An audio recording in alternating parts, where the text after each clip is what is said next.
All right. So we are going to go ahead and get started. Thank you all for viewing this recording about technology empowered education. We are so excited to partner today with our information technology department, and we have a few of their staff members here today to walk you through some of the resources and different opportunities that you should definitely take advantage of through CSUF IT. So I'm going to go ahead and hand it over to our special guest today. Hello, everyone. I'm Romel Hidalgo. I'm the Associate VP for IT here at Cal State Fullerton. And I'm actually here with a team of my team members who are very, very familiar with the technology offerings that we have for the students. Let's go to the next slide, Sapita. So here in IT, we try to make sure that we empower your education with technology. And as you can see from this slide, there is a variety of tools and resources available to you. And we're going to try to cover as much of that as we can in today's webinar, actually our Zoom session, right? So let's go on to the next slide.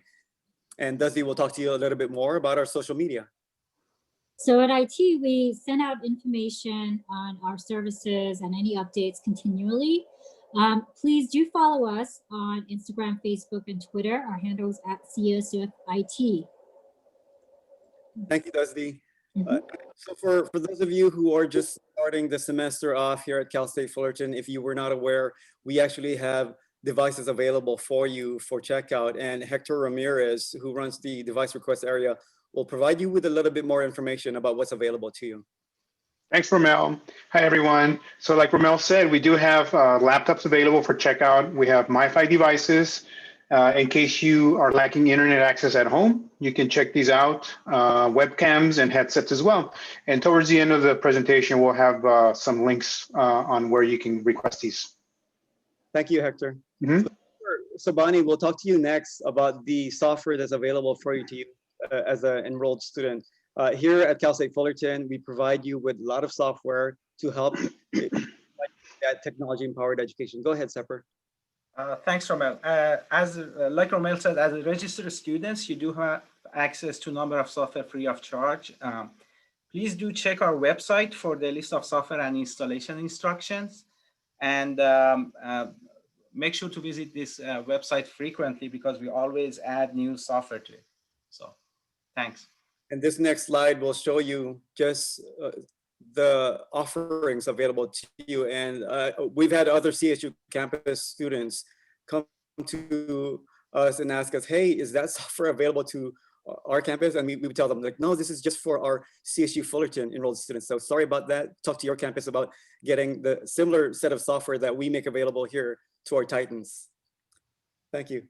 Dusty will talk next about the essential software that you're going to need for this upcoming semester. So if you haven't already, download and install Zoom, become very familiar with it. Dropbox is a tool that we use for cloud storage. You can use Dropbox to share files with your peers, with your professors. So it's a great tool. We have unlimited storage. Office 365 and Adobe Creative Cloud are also another great tool. You can do your work, your Microsoft Word, Excel, all the Office suites are there. And then LinkedIn Learning. There's a lot of great training tutorials on there that you can just, if there's something that you just need a quick refresher, if you want to learn something new, get onto LinkedIn Learning. And Grammarly is also another one that will help you in your report writing. Thank you, Dusty. Next, Willie Peng will be talking to you about the virtual lab environment. Many of you are going to be taking your classes from remote, and Willie has multiple resources available for you who need to have computing resources remotely. Willie. Thank you. Hi, everybody. So talking about quick things, we have a suite of softwares, and then the one that I just on my background, in Vivo, that's another software that we just added that we just haven't had a chance to add it into the collection. So I'm showing this directly on as my background. As far as virtual lab, we have over 1,000 instances of virtual lab that you can access. All the softwares that you used to use it when you're on campus, those lab software, they're all available online. If you're using a PC and then you want to use a Mac particular applications, you can log into the virtual lab and access the Mac environment. If you have a PC that is not fast enough that you want to run any kind of an Adobe suite, like the Photoshop, well, we have the Photoshop the Adobe Creative Cloud suite that you can use it on the virtual lab. So please visit the virtual lab. The faculties are using them also to teach the classes. But at the same time, you can use it at your leisure time and also do your homework. Thank you, Willie. Next, we have some icons here regarding official campus mobile apps that we've got. So if you haven't downloaded it yet, please download the iFullerton app. There's a lot of functionality in there. You can log into your courses in there. You could also use it to access iTuffy. But if you see here, there's also another icon for iTuffy. We actually created a separate mobile app for you to download either on your Apple or your Android devices. iTuffy, what it does is you can actually ask it questions regarding things that are available for the campus. Either, you can ask it when is finals, and if you're logged in there, you could actually ask it for some information regarding your class. So we're encouraging all the students to please go ahead and download iFullerton and iTuffy and use the resources and functionality that it has available to you. The other application here, the EAB Navigate, will actually enable you to make online appointments with your advisors. So we strongly advise for you to download that. I think the other thing that we wanted to mention besides those apps, the Duo app is also one of them that we want you to download, right? So Willie, I think you have more information regarding that. Sure. Security has become a very important part of our life. We want your accounts to be secure, that you're the only person that know how to access those accounts. So that's why we start implementing this two-factor authentication on both logging into your portal and also logging to your Office 365 email. Yeah, so like Romeo mentioned, many mobile apps are out there. One of them is definitely the mobile app, the Duo mobile app. It is a lot faster for you to log in. You don't have to get a text message or get a phone call. And then if you even have an Apple Watch, you know what? You can actually approve that logon using Apple Watch. Thank you, Willie. Yeah, I use my Apple Watch all the time to use the Duo to log into my applications. The next slide we have is Titan Card. So I know Titans were, the majority of us are away from campus.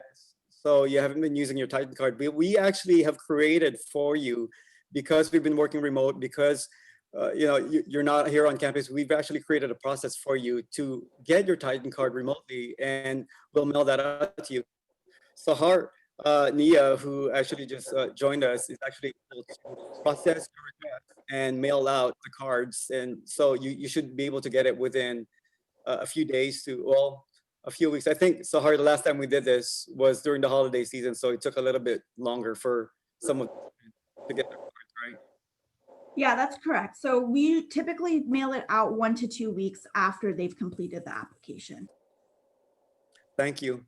So if you haven't had your Titan Card, if you haven't requested it yet, please go into our website and access the form and fill out the application, and we will mail you your Titan Card if you haven't received it yet. The help desk is the next topic, and Hector Ramirez has a little bit more information regarding that. Yes, thanks, Romel. So for those of you that don't know, the Student Help Desk is open 24/7 during the fall and spring semesters. That means you can call us at any time. Our number is 657-278-8888, or you can also email us at studentithelpdesk@fullerton.edu. And lastly, you can also have a live chat session with one of the agents by logging into your portal and clicking on online IT help, and you can start a chat session with one of the agents. Thank you. Mm-hmm. And all of the information that we just went through with you can be found on it.fullerton.edu. So go on there. If you can see in the background here, there's an IT Essentials Resources link. When you click on there, you'll have all the essential information we talked about, so that way you can find it easily. And again, as Hector mentioned, you can call the help desk anytime as well if you have any questions. Thank you, Dusty. So Q&A, we've actually, is great timing. We actually just received a question from one of the students. The question was, are there time limits for borrowing, downloading software, IT tools, for example, laptops or the Microsoft Suite? So it's a two-part question, right? So for the hardware that you're requesting, if you requested the hardware through device request for the spring semester, at the end of the semester, we usually ask the students to return the equipment. However, if you're enrolled in the next semester, right after whatever semester we're in, we actually tell the students, go ahead and hold on to the equipment because we know you're gonna be utilizing it for the next semester, and feel free to hold on to it. And we know that you've got it. And when you're done utilizing it, that's when we'll let you know when it would be safe to send it back to us. As far as the software, while you're a student, keep the software available in your account wherever you've downloaded it. It remains available for you to utilize as long as you're an active student. So don't worry at all about time limits for the software. Great question, Isaac. Next question is, do we need to pay or make a deposit to request a device to check out? No, that's the great thing about Cal State Fullerton. President Fran Vergi, when the pandemic struck, he said, we need to help out the students in need, and let's make a process and a way for them to request devices that is pretty easy for them to get. So what we did initially last semester, we created an email account, device request at fullerton.edu, and there was also a separate Dean of Students form that was created. And I believe that form is still being utilized this semester for the students. Right. And so the form and the request that the students make gets sent to the device request team, and the device request team responds to the students and lets them know your device is available for you. Just bring your ID. And when you go to the Library South to pick up the device, just show them your ID and they'll verify and they'll get you your equipment in the socially distant manner area that we've got set up. Hector, did you want to add any additional information to that? No, other than I think we revamped the application process. There's a new app, which is, they're all linked in our website. You can get to it, but it looks a little bit different. And it's pretty straightforward though, because just to request equipment. And also the area that Romel was talking about is really a no contact zone, meaning that there is no physical contact. You just show your ID through the window and the device will be available to you through the door. Thanks, Hector. Mm-hmm. The question, does IT offer any training modules for students who are not tech savvy? Dusty can answer that. Go ahead, Dusty. Yes, so if you go onto our, again, our website, it.fullerton.edu, we do have a section for student training. And over there you can click on, we have training on Zoom, we have training on how to do Canvas. And also, again, LinkedIn Learning has a slew of training for really whatever all your technical and non-technical needs. Yeah, for those of you students who think that you need to utilize LinkedIn Learning for your courses, that's not that's not the case. You could, if you're actually interested maybe in photography or graphical design, there's actually courses in LinkedIn Learning for that. And if that is one of your interests, maybe it's a hobby, that's available for you free of charge. So feel free to take advantage of that. I always tell my students that these resources are available and to take advantage of it, because again, your student fees and your enrollment at Cal State Fullerton pays for these things to, again, that's one of the things that we're doing to help you with your technology empowered education. Mm-hmm. And then we're going to show you our website really quickly since we're referring to it a lot. So if you go to it.fullerton.edu, there is a link to the essential resources. So just click on there. And then here you'll see that a lot of things we talked about. You see the device request right there for students. You can submit the device request website. There's the form, the link to the form. And once you get submitted, it goes through the process and you'll get an email notification of your updates and when things. So look for an email. Our email from device request is devicerequest@fullerton.edu. General IT emails will come from IT communications at fullerton.edu. So those are two important email addresses relating to IT. And then if you go back to the essential resources, you'll see that there are tools for virtual instruction for students. There's the workshops information. So you can go on there to find the training materials, Zoom information, Dropbox, And then learning management, that's our Canvas. So Canvas or Titanium that you can go see. So these are really the key things that you want to make sure you are familiar with in the first week of your instruction period. And then also don't forget to download the Duo app. Thank you, Dusty. Mhm. I think Emily, was there something you were going to add? Yeah, I was just wondering for students who may contact us with questions about Wi-Fi, kind of what are the resources that IT has to offer with Wi-Fi help? Great question. Yeah, so when the pandemic struck, that was one of the things that we wanted to address for the students who had poor Wi-Fi connectivity. And so Hector's area, and you know, he's been trying to make sure the past 2 semesters that the students were taken care of. They could actually make a request with the device request area for a MiFi, a device that will basically allow you to get internet connectivity via the cell phone tower infrastructure that's available probably where you're living right now. Hector, did you want to say a little bit more about that? Oh yeah, no, other than, you know, these devices are available really as a tool for the students to use, really to give you internet access from anywhere. Wherever you have cellular service, you're going to be able to get internet access. So that's really, really helpful for the students. You know. Thank you, Hector. There was a question that we missed that was actually pretty good. It was in line with the LinkedIn Learning that does the Talk about their certificate. Yes, so LinkedIn Learning do offer certificate once you complete the certificate courses, and you can actually post your certificate as a digital badge onto your LinkedIn Learning profile. We do encourage the students to actually create a LinkedIn profile aside from the accessing LinkedIn Learning, because that is really the key. And Ryan from LinkedIn actually mentioned about that's a lot of the times where the employers will actually looking at the LinkedIn profile and be able to reach out to the students and actually offer them a position. Yeah, I tell my students all the time, you know, if you have time, try and go get at least some Microsoft Office certifications so that when you apply for a job, you could tell the employer, look, I'm Microsoft Office certified. I know about all the tools and I'm ready to utilize these tools to be productive for your organization. And once they tell them that, they're like, hey, where can I find that again?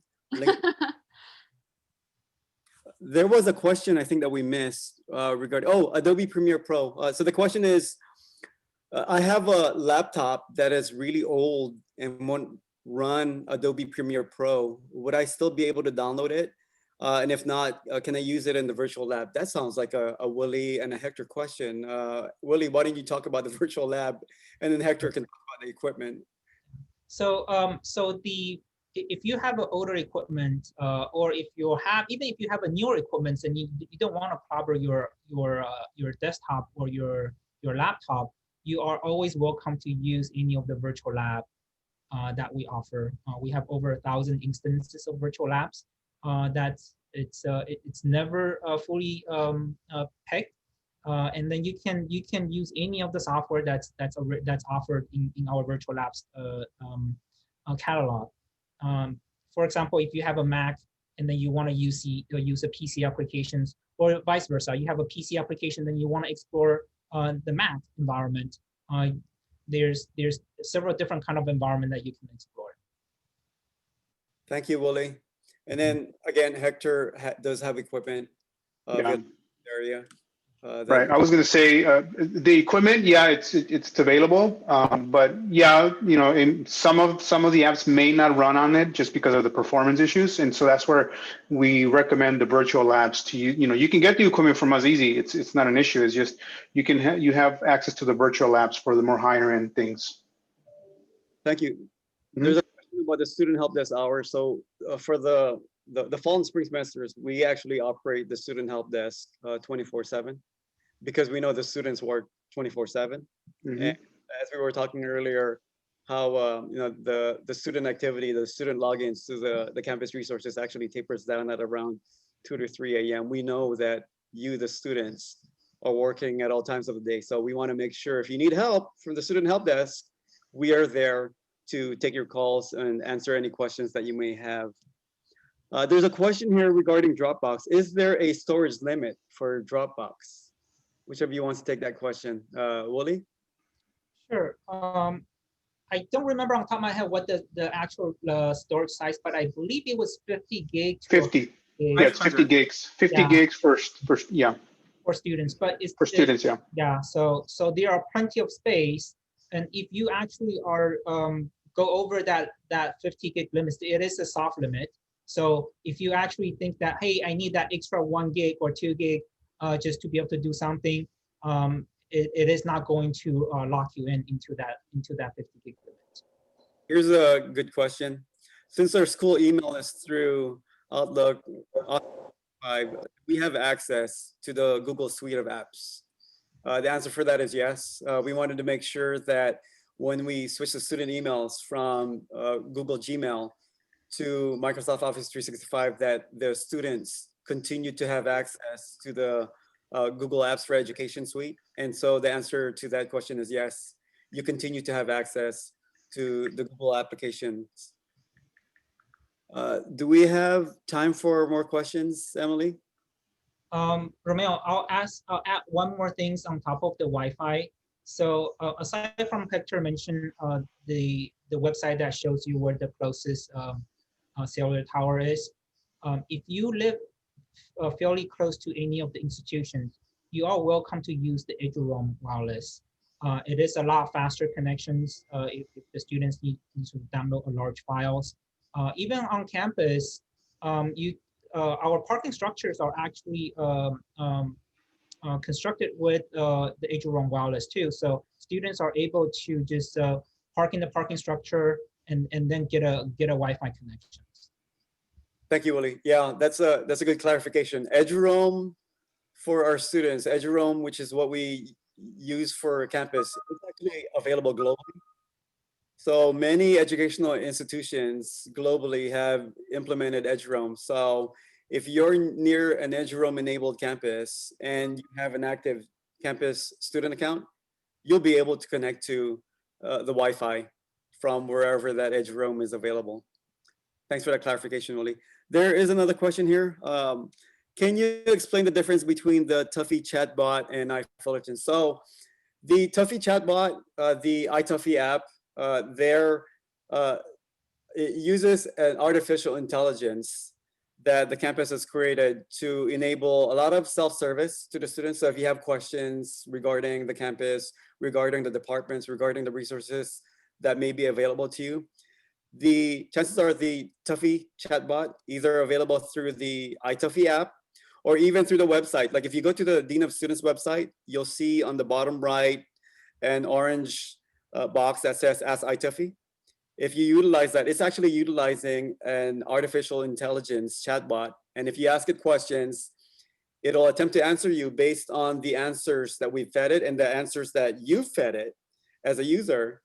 And if it didn't give you the right answers, it'll try to give you some nudges saying, hey, you know what, I'm not sure quite what the answer is for that, but are any of these correct? And if you click on any of those nudges, it's going to train the iTuffy chatbot to be even smarter so that when another student asks the question, it'll say, hey, you know what, all other students selected this as the answer, so I'm gonna provide this answer to the students. So iFullerton was the very first app that the campus had, and it had iTuffy there as an icon, as a function, and we felt that the students really wanted that separate app that they could turn on at any one time. So we created a separate iTuffy app from out of iFullerton. iFullerton, it has different functionalities. It allows you to access the learning management system. It also allows you to access, you know, when we were on campus, there was a functionality there that said how much parking spots are available in these parking structures. And I know we utilize it a lot. Right before we came to campus, we would look at it and say, oh, this parking structure still has a lot more spots available. I'm going to go to this parking structure. Thank you, great question. Well, There's one last question about whether their email, if they graduate, they can keep their email student account or lose that. great question. I'll ask the person that runs the email system for the students, Willie, to provide an answer to that. So currently we do offer an email for alumni when they graduate. And we are, as I mentioned, the security landscape has changing, and then so they are going to be more settings that we're going to apply to the alumni email account. In this particular case, we are going to enable the similar multi-factor authentications for alumni. In the future, there will be more information that will be coming.